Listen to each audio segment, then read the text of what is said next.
معاف بار بار کرو مگر بھروسہ صرف ایک بار کرو۔ آج کے دور میں محبت اور اخلاص اصحاب کہف کے سکوں کی طرح ہیں جو اصلی ہونے کے باوجود رائج الوقت نہیں ہے۔ وہ سب جانتا ہے، دلوں کے حال بھی اور خیالوں کے راز بھی۔ وفائیں نایاب ہوتی ہیں، اسی لیے کم دستیاب ہوتی ہیں۔ نماز تب سکون دیتی ہے جب تم سکون سے پڑھو۔ زندگی کے گلدستے میں ایسے پھول جمع کرو جو نیکیوں کی خوشبو ہر جگہ بکھیرتے رہیں۔ اللہ سے دعا کرو اور اللہ کے حضور ہی رویا کرو، کیونکہ تمہارے آنسوؤں کو، تمہارے دل کی تڑپ کو اللہ کے سوا کوئی نہیں سمجھ سکتا۔ تین لوگ کبھی نہ بھولنا، جس نے مشکل میں ساتھ دیا ہو، جس نے مشکل میں ساتھ چھوڑا ہو اور جس نے مشکل میں ڈالا ہو۔ لوگ جب آپ کو سمجھ نہیں پاتے نا تو آپ کو غلط قرار دے دیتے ہیں۔ انسان مرتا نہیں بلکہ مار دیا جاتا ہے لفظوں، لہجوں اور رویوں سے۔ جن لوگوں کی تنہائیاں پاک ہوتی ہیں ان کی دعائیں کبھی رد نہیں ہوتی۔ وقت دکھائی نہیں دیتا مگر دکھا بہت کچھ جاتا ہے۔ قابلیت اتنی بڑھاؤ کہ تمہیں ہرانے کے لیے کوششیں نہیں بلکہ سازشیں کرنی پڑیں۔ علم رکھنے والے سے لڑنا آسان ہوتا ہے، پر یقین رکھنے والے سے لڑنا انتہائی مشکل ہوتا ہے۔ جب اپنوں میں غدار، مکار، منافق پیدا ہو جائے تو میدان میں کھڑا شیر بھی کتوں سے ہار جاتا ہے۔ اور فطرت تو کچھ یوں بھی ہے انسان کی کہ جب بارش ختم ہو جائے تو چھتری بوجھ لگنے لگتی ہے۔ گرانے والے اپنے ہوں تو پھر سنبھلنے میں وقت تو لگتا ہے نا۔ مانگو صرف اسی سے جو دیتا ہے خوشی سے اور کہتا نہیں کسی سے۔ جب غم ستائے تو خود کو مضبوط کر لو، نہ کر سکو تو خود کو مصروف کر لو۔ کبھی کبھار صرف دعا چاہیے ہوتی ہے۔ دل اتنا اداس ہوتا ہے کہ جی چاہتا ہے کہ کائنات کی ہر چیز ہمارے لیے دعا کرے۔ دعا چاند کو 2 ٹکڑوں میں تقسیم کر سکتی ہے، دعا سمندر کو 2 حصوں میں بانٹ سکتی ہے، دعا ناممکن کو تمہارے لیے ممکن بنا سکتی ہے، دعا جو چھن گیا ہو اسے پھر سے واپس لا سکتی ہے۔ اگر التجائیں رد ہوئی ہوتی تو اللہ یہ کبھی نہ فرماتا کہ مجھ سے مانگو میں دوں گا۔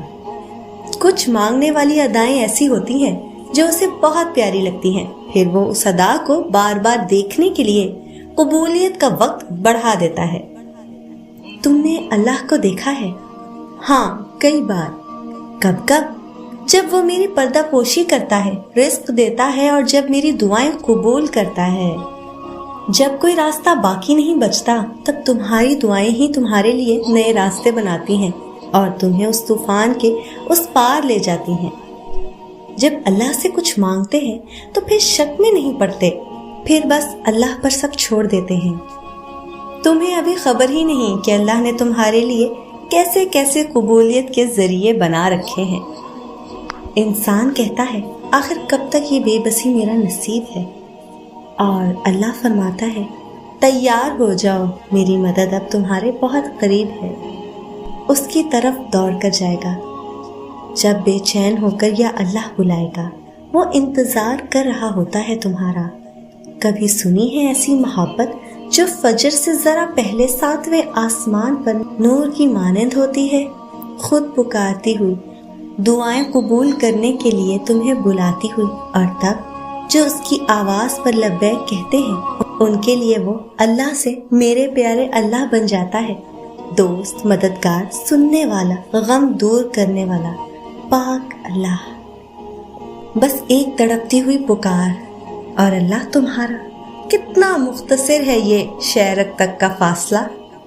اکثر دعا میں آنکھ سے آنسو بہ رہے ہوتے ہیں اور زبان کی بجائے دل بول رہا ہوتا ہے۔ ایسی کیفیت میں دعائیں قبولیت کے قریب ہوتی ہیں اور اللہ کن کی نعمت سے نواز دیتا ہے۔ قبولیت اور معجزوں کے اشارے اللہ یوں بھی دیتا ہے کہ نہ تمہارے دل کو انتظار سے تھکنے دیتا ہے، نہ تمہاری زبان سے دعاؤں کا سلسلہ رکنے دیتا ہے۔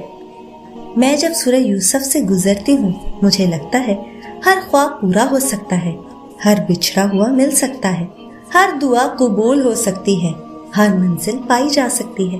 کیا حوصلہ افزا کلام اترا ہے اس صورت میں جس کا آغاز خواب سے ہو اور اختتام اسی خواب کی حقیقت پر۔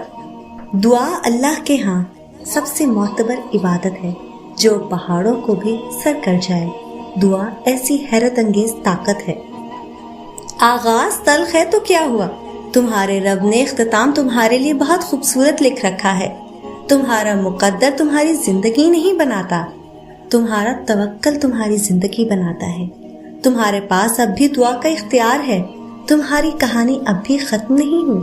تمہاری توفیق کی قبولیت کی سب سے بڑی دلیل ہے تمہارا صبر، گواہ ہے کہ تمہارے لیے کن فیکن لکھا جا چکا ہے اور تمہارے صبر کا صلہ تمہیں مل کر ہی رہے گا۔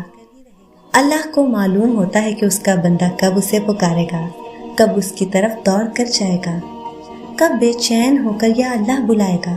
وہ انتظار کر رہا ہوتا ہے تمہارا۔ میرے دل میں بہت سی ادھوری خواہشات ہیں جو صرف تو ہی پوری کر سکتا ہے، اور میں امید نہیں چھوڑوں گی کیونکہ کمزور میرا وقت ہے، میرا اللہ نہیں۔ اگر دیری کا مطلب انکار ہی ہوتا تو وہ اتنے لمبے انتظار کے بعد حضرت یعقوب کو حضرت یوسف سے دوبارہ کیوں ملواتا؟ کیسے بھی حالات ہوں دعا مانگتے رہیں، خیر مانگتے رہیں، معجزہ ہونے میں کوئی دیر نہیں لگتی۔ رسول اللہ صلی اللہ علیہ وآلہ وسلم نے ارشاد فرمایا، تمہارا رب بڑا باحیا اور کریم ہے، اسے اس بات سے شرم آتی ہے کہ اس کا بندہ اس کے سامنے ہاتھ پھیلائے تو وہ انہیں خالی یا نامراد لوٹا دے۔ تلخ مگر حقیقت، اگر آپ کی بحث کسی بدتمیز شخص کے ساتھ ہو جائے تو چپ چاپ ہار مان لیں، یعنی خاموشی اختیار کر لیں، کیونکہ آپ کی بات اور آواز کتنی ہی دمدار کیوں نہ ہو لیکن آپ ایک کتے سے اچھا نہیں بھونک سکتے۔ حضرت خواجہ معین الدین چشتی کے پاس ایک بوڑھا شخص بڑی دور سے پیدل چل کر کھانا لایا۔ وہ بہت خوش تھا کہ آپ کھانا ضرور کھائیں گے۔ اسے معلوم نہ تھا کہ آپ روزے سے ہیں۔ آپ نے اس کا دل رکھنے کے لیے روزہ توڑ دیا۔ وہاں موجود ایک شخص نے آپ کو یاد دلایا کہ آپ کا روزہ تھا۔ آپ نے فرمایا، روزہ توڑنے کا کفارہ ہے لیکن دل توڑنے کا کوئی کفارہ نہیں۔ خیال رکھو کبھی بھی تمہاری وجہ سے کسی کا دل نہ ٹوٹے۔ آج کی پہلی بات، زندگی کی حقیقت فقط اتنی ہے، جب انسان سنبھلنے لگتا ہے تب زندگی لڑکھڑانے لگتی ہے۔ آج کی دوسری بات، ڈگریاں در حقیقت تعلیمی اخراجات کی رسیدیں ہیں، ورنہ علم تو وہی ہے جو عمل سے ظاہر ہو۔ آج کی آخری بات، اللہ رزق کے دروازے کھولے تو دسترخوان لمبے کر لو، دیواریں نہیں۔